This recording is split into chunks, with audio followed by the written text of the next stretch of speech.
morning, everybody. Judea Hartley here. Happy Wednesday once again. Welcome back into the AM show. Now, you guys, yes, my enthusiasm has just crept up just a skosh there because I am super stoked about our in-person guest. He is my new friend. Yes, I am claiming him.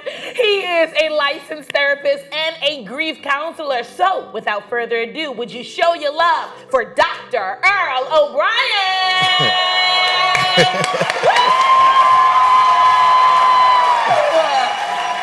that's right. Yes, clap for our new friend. Good morning. Good morning. Good morning. How are you? I'm doing so well. I'm grateful. I'm grateful. Thank you so much for carving out time out of your busy schedule. Absolutely. Just to come and chat with us. I never take anybody's time for granted. So I'm so happy that we can talk. I know. I have so many questions for you.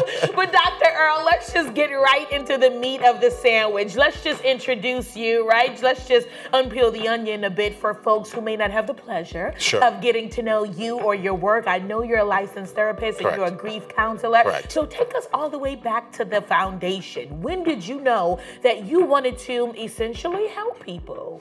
So I've always had I was always the go-to person for all of my friends. This has been going on since I was young, and then when I went to college, actually to rewind back a little bit, I was helping people for a long time. I was in high school. I dropped out of high school. So for 10 years, I was out of the educational arena. Wow. Then I went back to school, went back to college to get my GED, get my associates, my bachelor's. And around that time, when I was going into my bachelor's program, the Lord spoke to me prophetically and said, I want you to go into the counseling profession, right? So I asked some of my friends who are in the field longer than me. I'm standing on the shoulders of a lot of giants, right? I did all the necessary research as possible, got into Fordham University, got my master's in clinical mental health counseling, finished as an honors student, and then immediately after I went right into the field. Wow. Talk about a journey. Okay, wait a minute. So I cannot ignore the pink elephant in the room. You mentioned, now you're a doctor, but you mentioned that you dropped out of high school and you was out of the education circle for about a decade. About a decade. What prompted you to be absent that long? I didn't feel smart enough to be in that circle. Right. When I was in high school, for some reason, the material, the curriculum wouldn't click in my brain. Yeah. So I felt like, if this wouldn't work, then I probably don't have much to show to in life or feel like I would amount to anything. I'm the seventh kid. I'm the youngest. My mom was a single parent. All of my brothers and sisters are older than me. I'm the first generation graduate. Wow. Right. So there was a lot riding on my shoulders. I made promises to my mother. She's like, I want you to go to school, get an education. You know how mothers are. Education, get a job, make sure that you're stable, all of that. So it was a lot of internal battles that I was going through. I see. So, Dr. Earl, the reason why I asked you that, because in my mind, I'm thinking that your circumstances surrounding that time helped you actually select the field that you're in today. It just sounds like that you were lacking a lot of confidence. Correct. But that's exactly what you help people gain. Exactly. That's exactly what you help people do. So I want you, let's go a little further. Sure. Really just paint me a picture of what a day in your life is like as a grief counselor and as a therapist, because we need both. Absolutely. So going into the field, my first caseload was about 38 clients. This is during the height of the pandemic. I'm in therapy at the time, going through my own losses. Most of my cases were dealing with grief and trauma clients. One of my clients that I've had back in the past, of course, can't give out names, stuff like that for confidentiality purposes, but they were going through the same things that I just somewhat coped from, right? They had lost their mother and I had lost my mother a year before, right? During the pandemic, was not sick, nothing like that. Found her dead in her apartment. Was the most traumatic experience I've ever had in my life. So when I was helping these clients, I had some ambivalence. And I spoke to my supervisor at the time, and I was like, I can't do this. I was like, I'm triggered. I can't help this client go through this. I'm still trying to figure out if I'm really okay while doing this work. And she was like, because you've gone through this, I know that you can help them. Right? So, me being a believer, I was like, okay, God, you got to help me, because how do I help this person navigate in a space where I'm still trying to find a light switch. Right? I'm still trying to find a silver lining in all of this. So a day in the life for me looks like helping people in the specific areas that I've been through or I can somewhat relate to. Right? Wow. And then seeing them actually gain the tools and the strategies that they need. Right? And then seeing them actually break through and believing that they can live a life again different from what they've been through, right? In the past. Oh my goodness, that's so powerful. So many gems. I'm an intentional listener.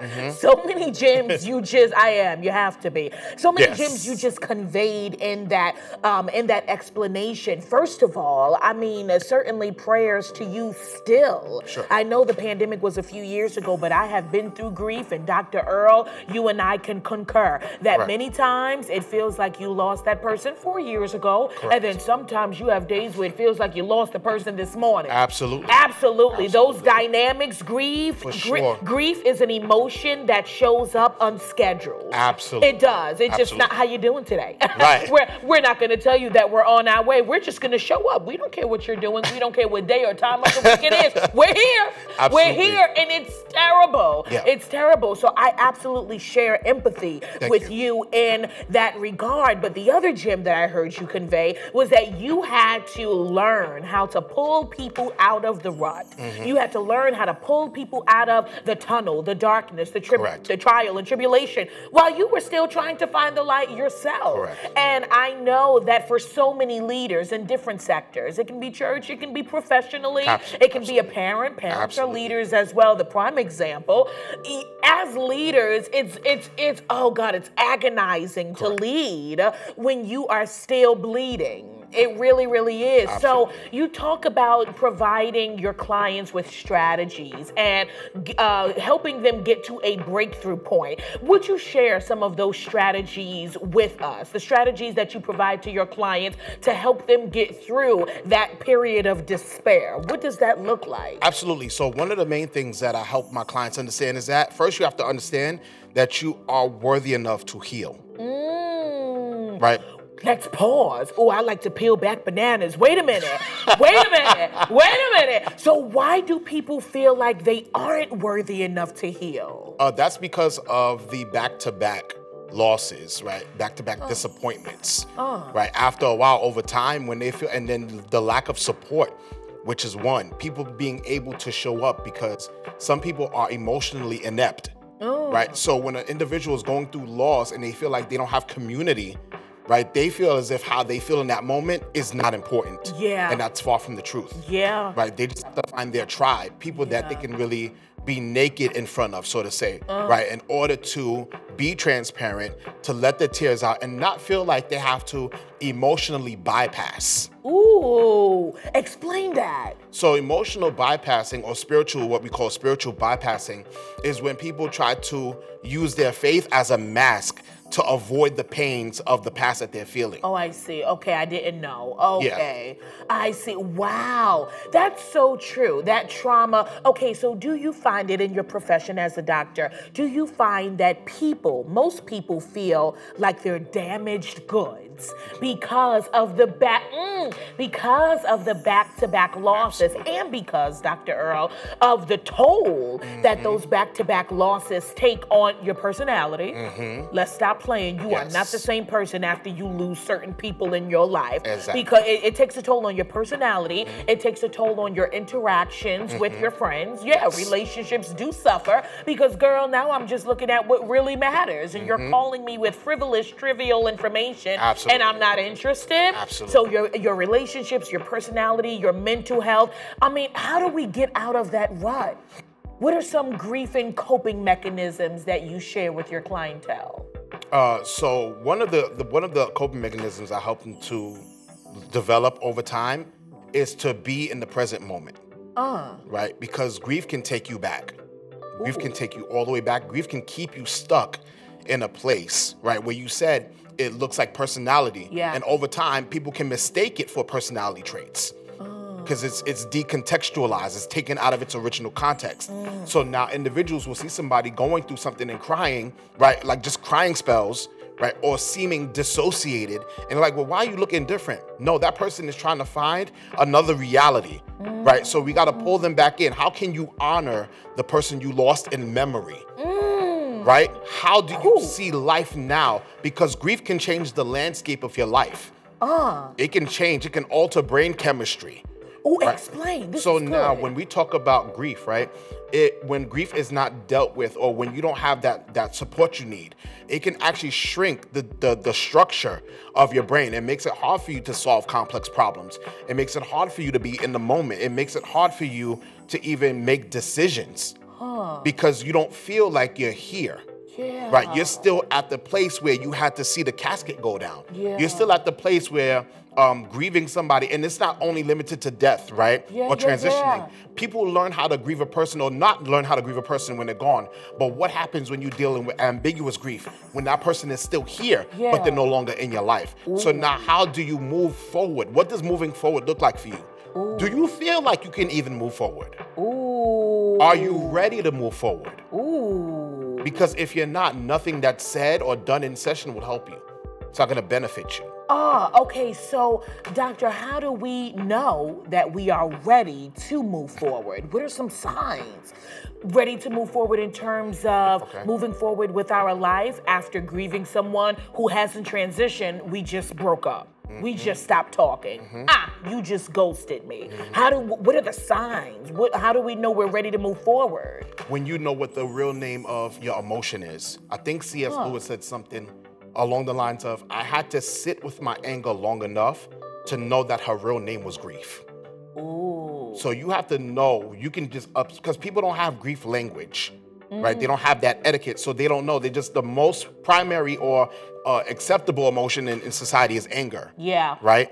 And that's one of the stages. Right? People don't understand what shock and denial is. Right? But they know what anger is. I wasn't ready to say goodbye. I wasn't ready to close this chapter. So the way to know someone is ready when they're saying, I can't be in this place anymore. Something has to change. I love that. They have to get fed up, not tired. What's the difference? So you could be tired of something and still entertain or still be stuck in that place. But when you're fed up, that's when you're ready to change. That's good. That is so, oh my God. Yes, y'all. Yes, no. Dr. Brian, that is so good because I've been both. I have been tired and I have been fed up. And oh God, it was so funny. Over this weekend, I was dealing with a situation. Of course, I mean, it's personal. I won't disclose. But I got to that fed up point. I'm like, no, I'm fed up. Meaning I'm not spending another second. I'm not spending another second, another minute thinking about this, toiling with this, bargaining with this situation. And I mean, oh my God, we're going to talk so much more. But this next point goes to what you were saying. I think so many times when we are grieving someone who is still here, because I've done both, when we're grieving someone who is still here, we convince ourselves, Dr. Brian, that we need closure. And stop it, Dr. Brian. Please don't get me started. We convince ourselves, you guys, that we need closure, that we need that one last conversation. And if I'm honest with you, I was one of those girls. No, I need closure. But then I started studying and reflecting and praying and thinking, do you really need a closing conversation from the person who hurt you? What are they going to tell you? How is it going to help you? Them telling you that they hurt you? They know that they hurt you. They know why they hurt you. So how was, you know what I mean? It's so true. It's true. This is why closure is a scam. Oh, I like that. Closure is a scam. Oh, I'm going to use that. Wait, closure. Did y'all hear that? Closure is a scam. Okay, go ahead. Tell us. Like you said, when they give you that answer or their explanation, what is it going to do for you? You know they hurt you. What is it going to do? Them explaining it? You know what happened. Some people are looking for an apology they'll never get. Yeah. That's what they're really looking for. They really want that person to grovel and hurt the same way they did. Yes. So it's not going to benefit or help anything. Actually, is what it's going to do is going to now add more anger, add more pain. Yeah. Right? And now you're going to look for revenge over resolve. So you have to know when in life that you have to understand that this chapter of me and this person is over, but my life is not over. Yes. Just this chapter. Oh my goodness, that's so good. I heard that. You got to look for resolve over revenge. And so many, you're so right. Oh my goodness, I'm telling on myself, I've been guilty. look, I'm like hesitantly putting my hand, wait, hold on, wait. Like putting my hand up because Dr. Brian, I've been guilty of that. I'm like, you know what? I know why you hurt me. I know what you did. I don't need you to lay it out. I've experienced it. I just want you to grovel and I want you to hurt. And it really is a sad, sick, unhealthy place to be. Oh, I love this. You guys, I could talk to you all day. This is good. This is my therapy session. But y'all, we are going to take a quick commercial break. Don't you go anywhere. We want your face in the place. Brothers and sisters, grab a snack and come right back. Because I'm telling you, because we have so much more with the doctor, Dr. Earl O'Brien, after these messages. Keep it locked. Fantastic. How much do I owe you? How much?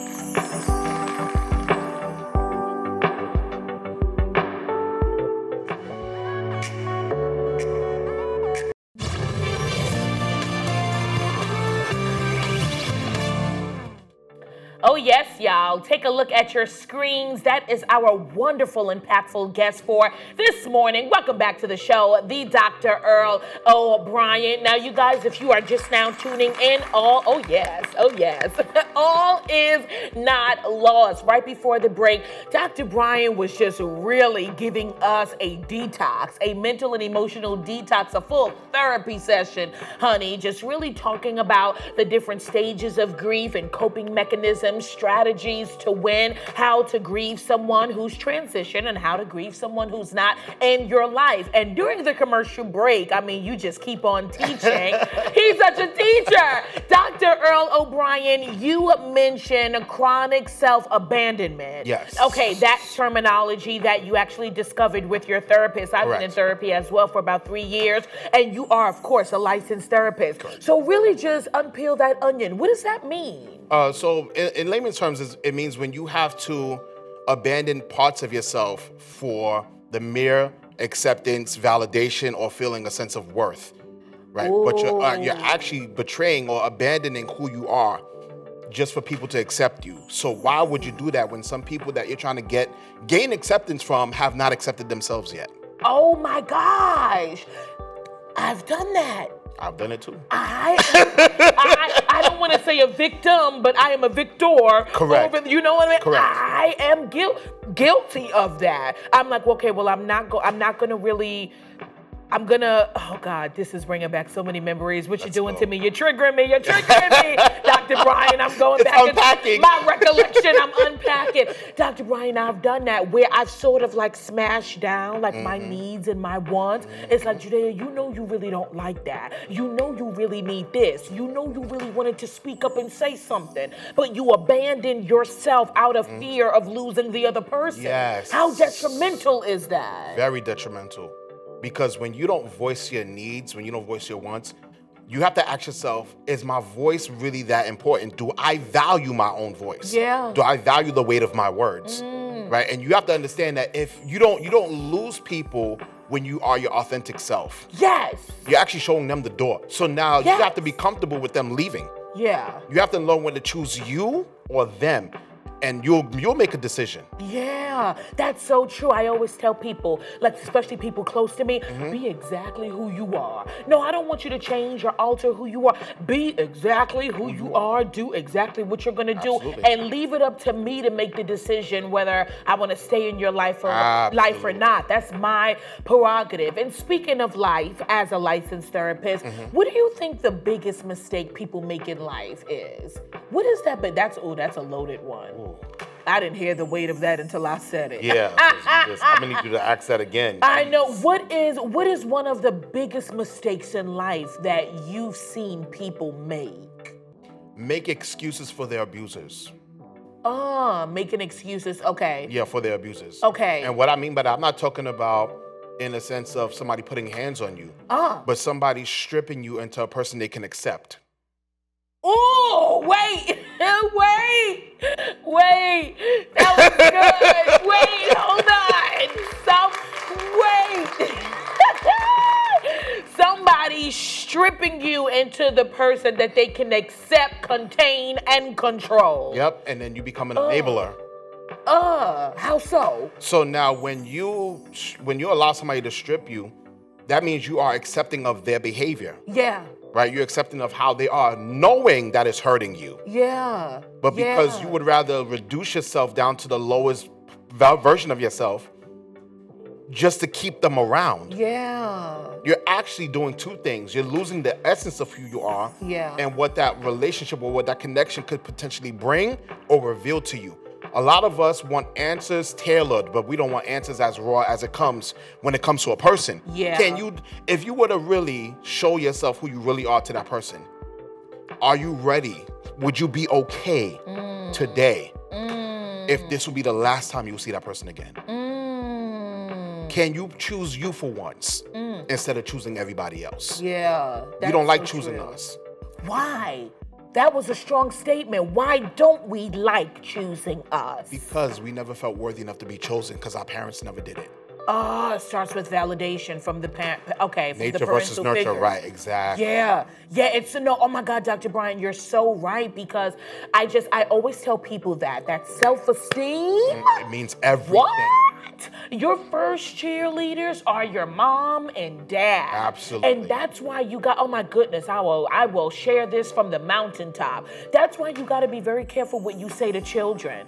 You got to be careful. You got to be careful. Stop putting malice and, just anger and just you're being mean and then you're trying to joke it off. You don't know how that's affecting his or her self-esteem. Absolutely. And then, no, it really does. You are plunging and killing. Yes, there it is. Their self-esteem. And then they grow up and they don't know how to function in a healthy way in any relationship because you can bleed on your friends too. Looking for them to fill in pockets that they weren't ordained to fill in. That's your best friend. That is not your mama. But you are looking for her to be a best friend. Let's talk about it. Let's talk about it. It's not your mom, but you're looking for her to be your mom and your best friend. You're going to wear her, strip her thin, and really just demolish the friendship. Absolutely. Oh my God, that's so true. Okay, I have so many more questions. I got to keep going because you are so good. So, seriously, why do you think this generation lacks grief etiquette? Because Dr. Brian, it has made me angry. I'll be honest. I'll confess in the past, I'm like, girl, just because you're not going through it, that doesn't mean that you won't. It doesn't mean that you won't. You probably are going to go through that. So you be careful how you talk to people and what you do when they're going through their valley. Their valley. Absolutely. Why do we lack grief etiquette? We lack grief etiquette because, I just had my thought, but we lack it because we never had anybody show up for us. Right? You have people who don't know what it means to show up for somebody. Oh, that's true. That is true. And for some people, and my thought just came back, some people don't know what it feels like until they have to experience it. I'm telling you. Right? You have some people, we are, and I learned this from Dr. Anita Phillips, we are wired for connection. Right? So when you see some people experiencing a disconnect, it begs the question, what made you feel you needed to dissociate from your emotions that God gave you? Right? God wired us to feel. Yeah. Right? Empathy is a manifestation of the Holy Spirit. So if you have His Spirit and you don't have empathy, I question if you have God really.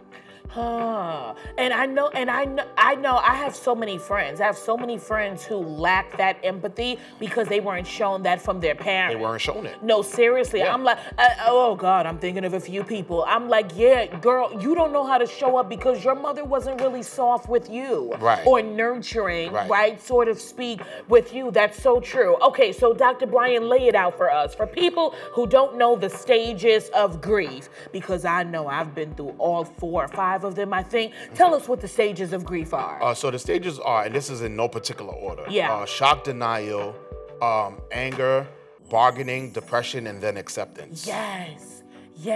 I remember when I was going through my losses during COVID. It was during COVID, and I lost so many prominent people in my life. I mean, pillars. I mean, folks who have contributed to the fabric of who I am as a woman, as a person, as a leader. I lost those people, Dr. Brian, and I remember being in such agony that one day or night, I don't know, I was suffering with severe insomnia. I found myself bargaining. I was bargaining.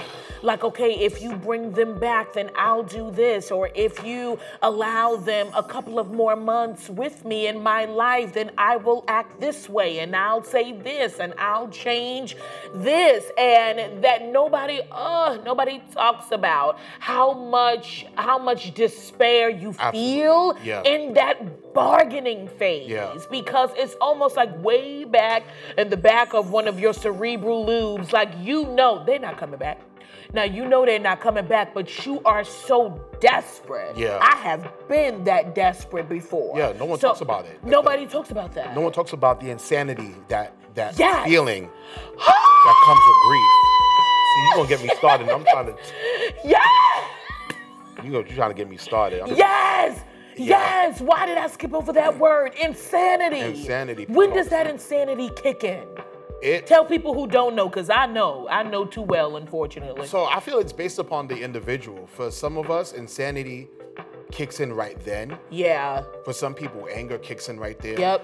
I'll talk about myself. For me, I didn't go through shock and denial. My shock and denial lasted almost 2 years. Wow.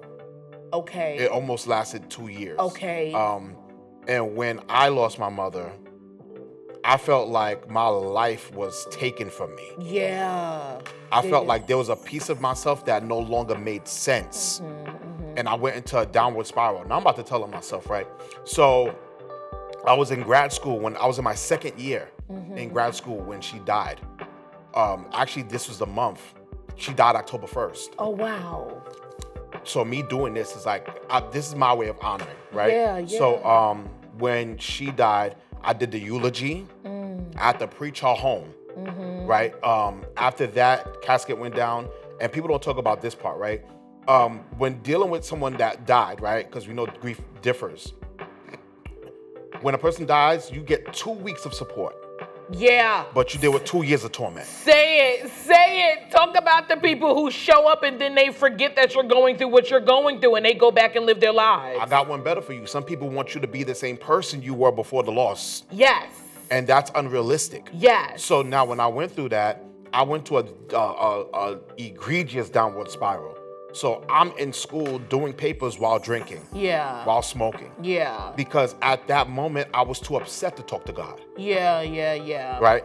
This is for the believers, because some of y'all don't like telling the truth like that. So I'll do it for you.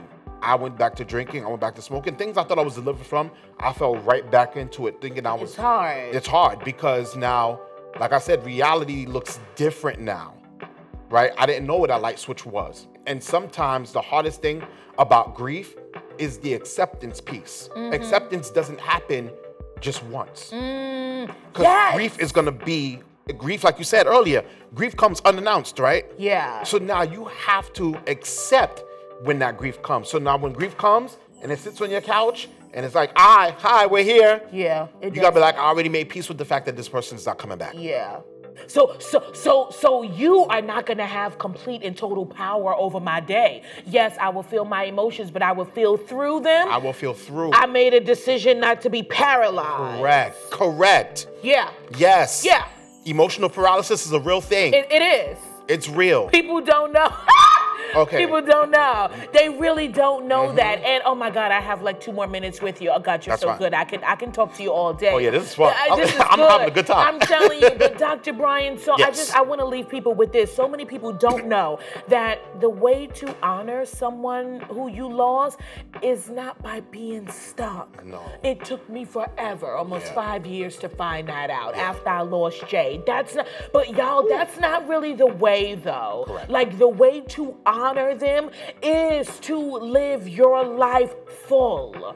Is to live your life intentional with intentionality. Is to be a whole human. That honestly, that's how you honor them. If you can leave us with two nuggets. Oh God, this is so good. 2 gems. Very, very briefly, very quickly, Dr. Brian, because I got to hear your views on this. One, how do we get to happy? I know that's loaded. Give us the brief response. How do you get to joy? How do you get there? How do you get to happy? How do you get to happy? You have to create things that'll make you happy again. That's true. You have to create things that'll make you happy. That's true. Joy is a level past happiness. Yeah, it is. It is. I know. Joy is something the world cannot give you. Yeah. That's given. That's given. Yeah. Right. So what you have to ask yourself, what are some of the things that may make me happy again? Yeah, I love that. Right. And how do we, last question, I got to get this in, this is good. How do we deal with ghosting? I know that closure is a scam. You absolutely right. But how do we deal with that? Because we do have emotions and it does hurt. Yeah. How do we deal with that? You have to understand that person was not emotionally intelligent enough to have a conversation with you.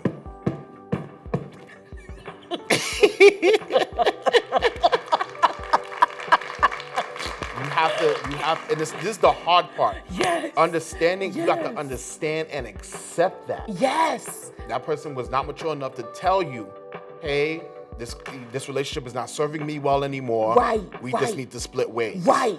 I wish you well. I wish you well. Right. Oh my God, that's so true. Mm-hmm. No, oh my God, oh God, that's so true. Because Dr. Brian is right. Just because closure is a scam, I agree with him. It really is. Stop looking for it. At the same time, because two things can be true at the same time, yes. Dr. Brian is right. That still does not mean that because of the time and the investment you've put in that person, that they don't owe you that. It's still... Stop it. And stop it. I need to say this last part. And don't look at that disconnect as wasted time. Look at it as a lesson. Yeah, it's like, okay, I'll never do that again. Now I know exactly what I don't want. And in the same way that person took themselves, all of them, and left the relationship, you make sure you take all of you back as well. Yes. That's why we feel lonely most times. Yes, take all of you back. Because we gave them the pieces and let them have it. Take all of you back and move on. Move on. Reclaim your time. That's it. Oh God, put your hands together for Dr. Earl O'Brien. Fantastic, Dr. Earl. I know, y'all. I understand. That was just too good. Dr. Earl, leave us with where people can find you. I mean, upcoming books, because I know you got to write some. That's too much knowledge to keep bottled in. Books, upcoming passion projects. Tell them where they can find you on social media. Okay, so you can find me on Instagram at Earl O'Brien Jr. MHC. You could find me on Facebook at Earl O'Brien Jr. You'll find me there. I'm working on the next book titled, this is gonna be good, The Crisis Compass. All of that on social media, y'all. You can find Dr. Earl. Make sure you follow, you like, you share, you comment, you subscribe to get all of the gold that was exchanged this morning. Thank you so much. We're gonna take a quick commercial break. Don't go anywhere. We have more of the show when we return. It's my therapy session for the month. Right. For the month. For the month.